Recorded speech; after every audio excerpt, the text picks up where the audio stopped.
میٹھے میٹھے اسلامی بھائیوں، اولیاء کرام کے سردار اور جماعت اولیاء میں بہت بڑا نام، آسمان ولایت کے چمکتے ہوئے ستارے حضرت سیدنا حسن بصری رحمۃ اللہ تعالی علیہ۔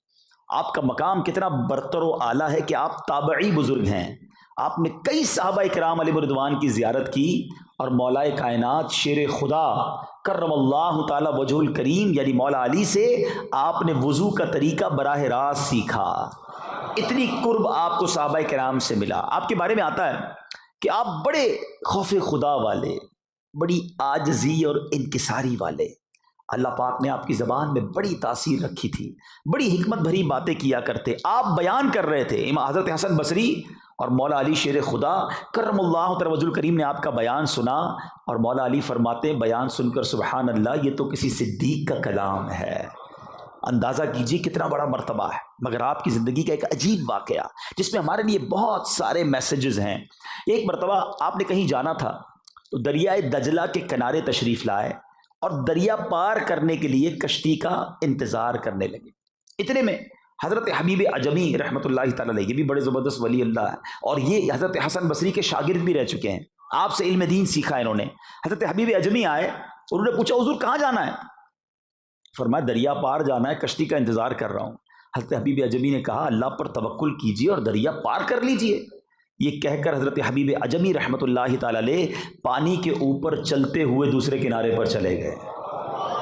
حضرت حسن بصری دریا کے کنارے ہیں اور حضرت حبیب عجمی رحمۃ اللہ تعالی علیہ پانی پر چلتے ہوئے دریا پار کر گئے۔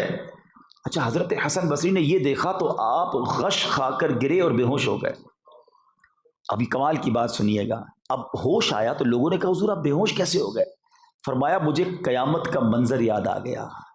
حبیب عجمی نے علم مجھ سے سیکھا اور میرے سامنے یہ دریا پار کر کے چلے گئے اور مجھے قیامت کا منظر یوں یاد آیا کہ قیامت کے روز جہنم کی پشت پر پل صراط قائم کیا جائے گا، رکھ دیا جائے گا اور اس سے گزرنے کا حکم دیا جائے گا۔ اگر وہاں بھی ایسا ہوا کہ لوگ پل صراط سے آسانی سے گزر گئے اور میں ادھر محروم رہ گیا تو میرا کیا بنے گا؟ بس اسی دہشت سے میں بے ہوش ہو گیا۔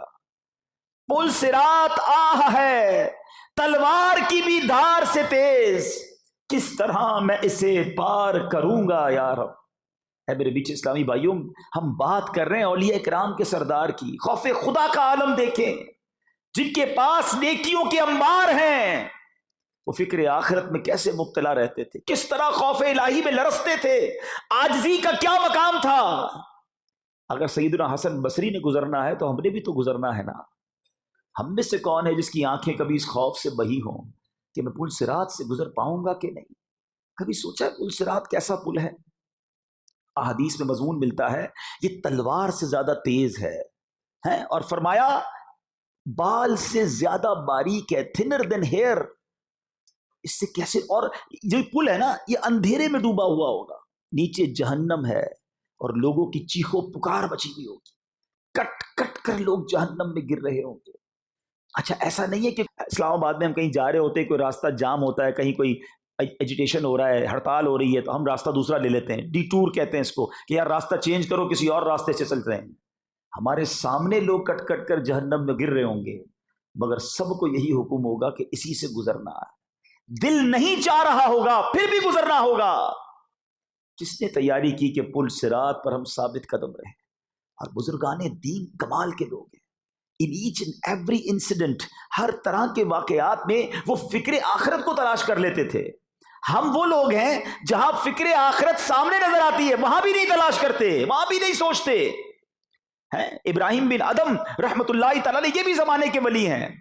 پہلے کے زمانے میں لوگ مل کر نہاتے تھے۔ اگر آج بھی آپ ترکی، مصر وغیرہ جائیں تو بڑے بڑے حمام بنے ہوئے ہیں۔ اس زمانے میں لوگ مل کر غسل کرتے تھے، حمام بنے ہوتے تھے، گھروں میں غسل خانے نہیں ہوتے تھے۔